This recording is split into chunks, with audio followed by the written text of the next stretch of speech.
Welcome back to Dr. Read the Puddle. For all of you that hit that subscribe button, thank you. I sincerely appreciate it. Well, I took a little hiatus for the holidays, but I'm back in action, ready to review the new Blue Demon 200STI ACDC pulse TIG welder / stick welder. It is a constant current machine, so it will do both processes. Now, today is Valentine's Day, so before we get started, I'm going to give a little shout out to all the women out in the welding industry that are giving the boys a run for their money.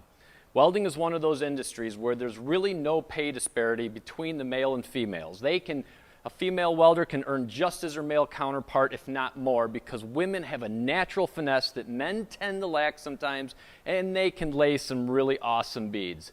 So Instagrammers like the Carmen Electrode that are out there showcasing the true craftsmanship and the true art of female welders out there, rock on, that's awesome, keep doing it. And girls, keep giving those boys a run for their money. It's really cool to see what's going on out in this industry, and it's wide open right now. Even with the COVID pandemic, there are jobs everywhere. I'm getting calls every day here at my local community college. Welders are needed everywhere, so get your butts out there, apply for those jobs, go take that weld test, and go make a ton of money. All right, today we're going to review this new Blue Demon welder. Now, I have a Miller Dynasty 200DX next to it, and the only reason I put that up there is these machines are similar in a lot of ways. They're both 200 amp output machines. They both have pulse frequency control. They both have frequency control. They have the opportunity to do AC, DC, stick, and TIG. Here's the difference.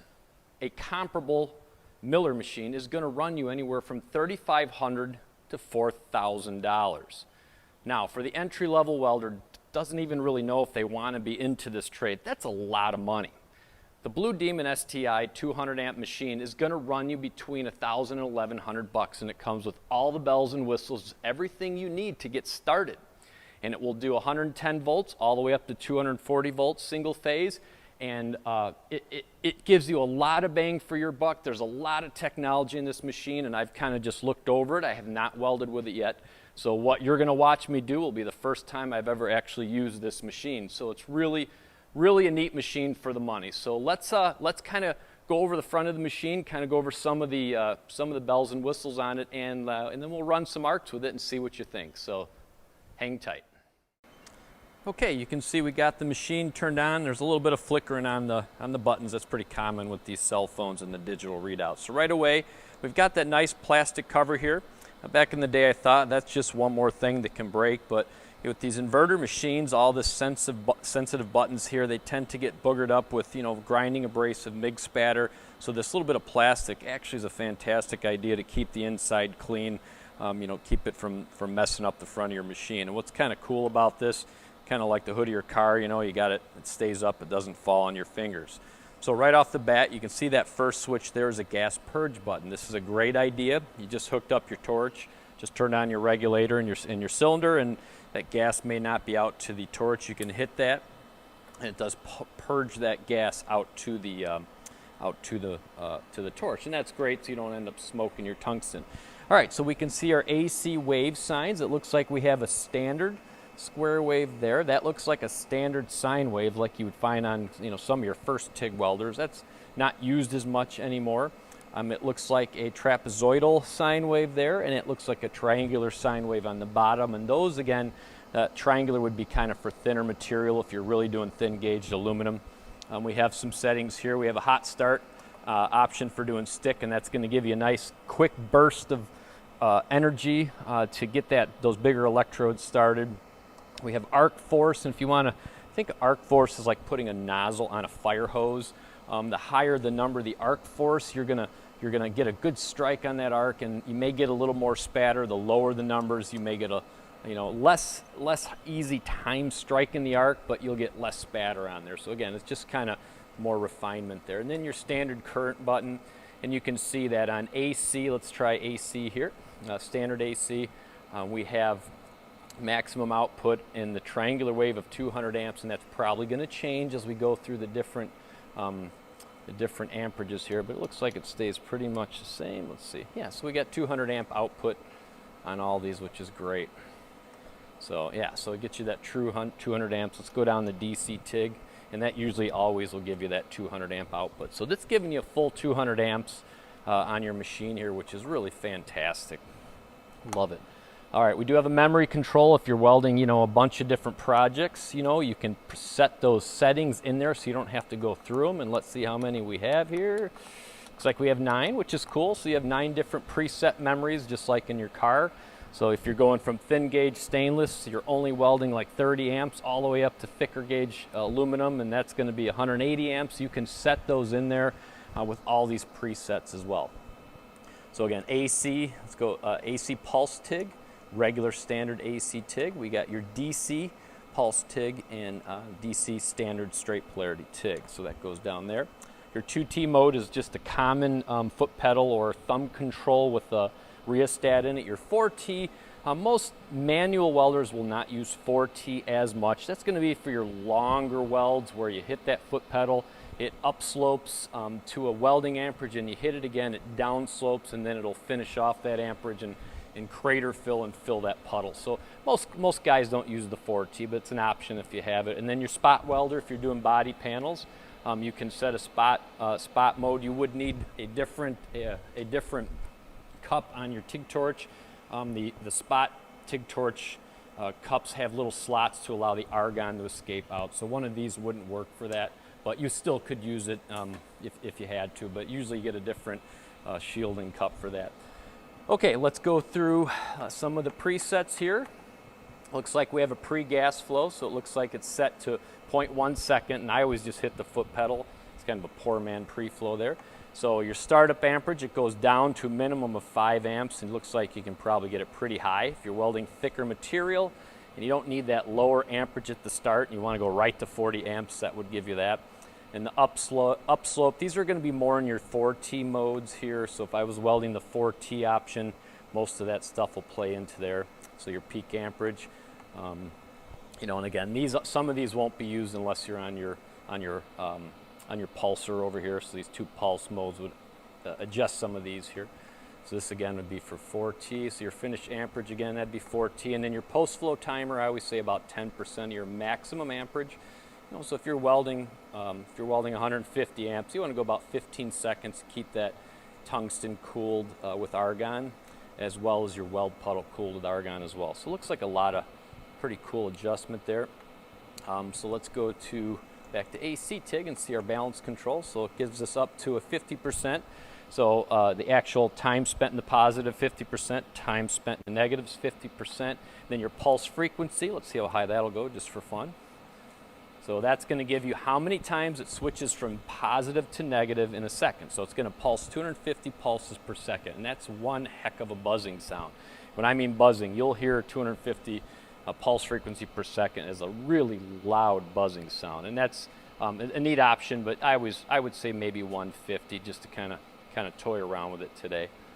So again, and I'm going over the TIG options with this. I'm not really getting into all the stick stuff you can do. Stick is pretty straightforward. You set your polarity with your you know, with your leads down here. You can kind of change your polarity. So we're set up right now, obviously we're going to be doing DC negative, or I'm sorry, AC for TIG. So we should be all set to go for TIG welding. So let's do some aluminum TIG, because that's kind of what I want to try with this, and then we'll try AC TIG later. So let's burn some metal.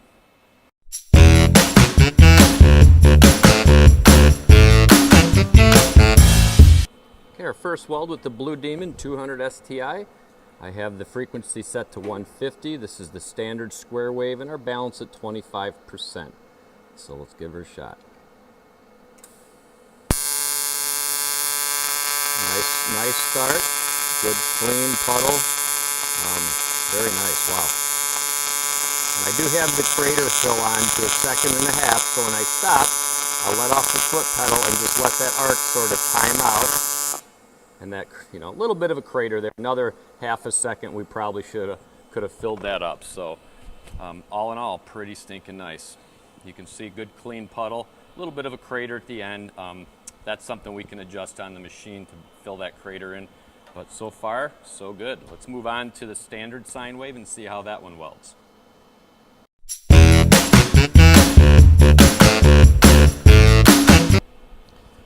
Okay, the only adjustment I made on this is I switched the machine to the standard sine wave and I left everything the same. And let's see how she burns. Totally different sound there, you can hear. A good start.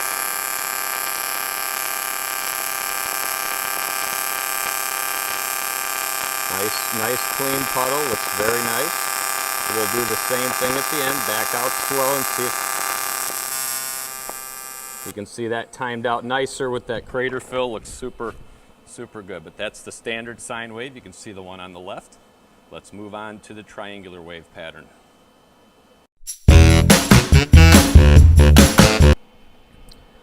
Okay, all settings were left the same. I just went to the triangular wave pattern and everything else is the same.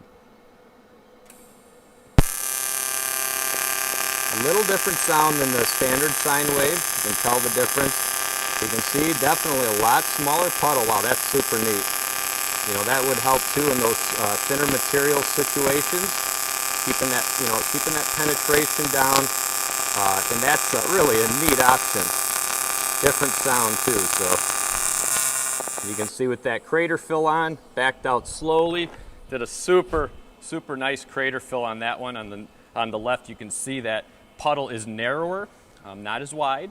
So that triangular wave pattern kind of gives you that control to control your heat input into the plate. All right, the trapezoidal wave pattern. Let's see that one next. Okay, again, the only thing I changed was the wave pattern for the AC. So now we're at the trapezoidal wave pattern. And I'm guessing this will sound pretty close to the triangular. Let's see what it sounds like.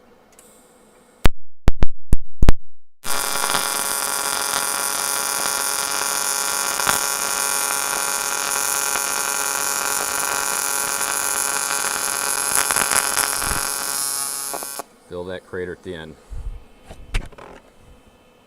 So you can see 4 different welds. The one on the far right, the square wave, definitely was I would say the wider of the two.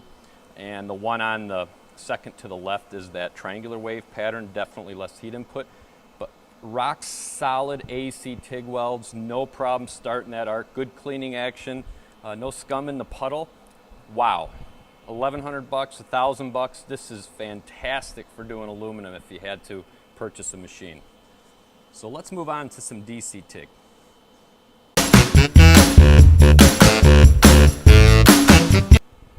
Okay, DC TIG without the pulser on. Just want to see how that puddle fires up and how that arc starts. So pretty simple weld here.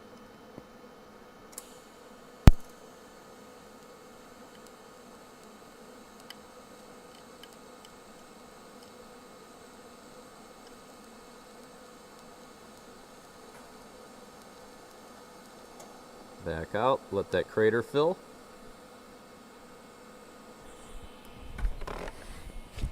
And you can see, smooth, no problems, good arc control. This is 1/8 inch material, so again, 3/32 filler wire. Wow, really nice machine.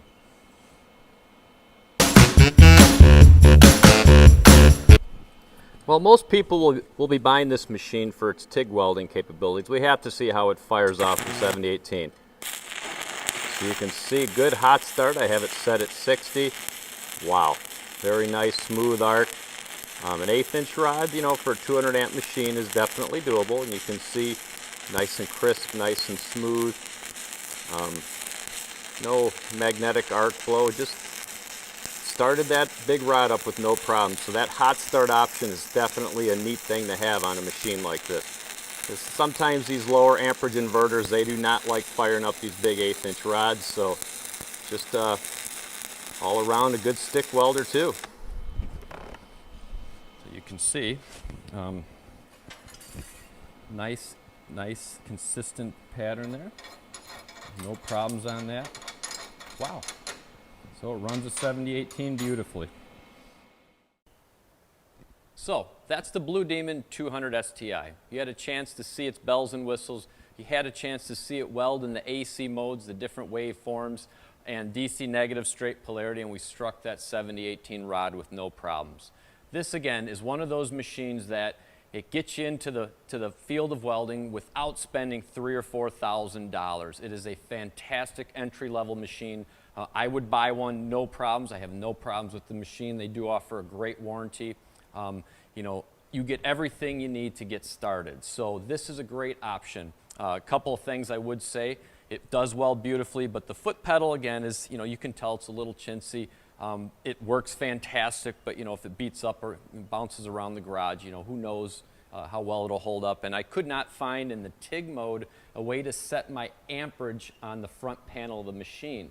So where if I only want 50 amps, I push the pedal down all the way and I only get 50 amps. The only way I could do it was controlling it through the foot pedal, which gives you, you know, a couple amps all the way up to the maximum of 180 or 200. So that's not a big deal, but again, if you're welding thin material and you don't want to blow through it, you might want that control on the panel. Another thing I would say, a perfect spot, since this case was used for a MIG machine, I see a nice round hole that would be perfect for a bottle opener right into that casing, so it's a multi-function machine. So I hope you liked this video. If you want me to make more, hit subscribe. Those of you that are thinking of getting into the welding industry, do it now. There are wide open opportunities everywhere around the world for welders, and for all those women welders out there just kicking butt, thank you, keep doing what you're doing, and have a happy Valentine's Day, and I'll see you real soon.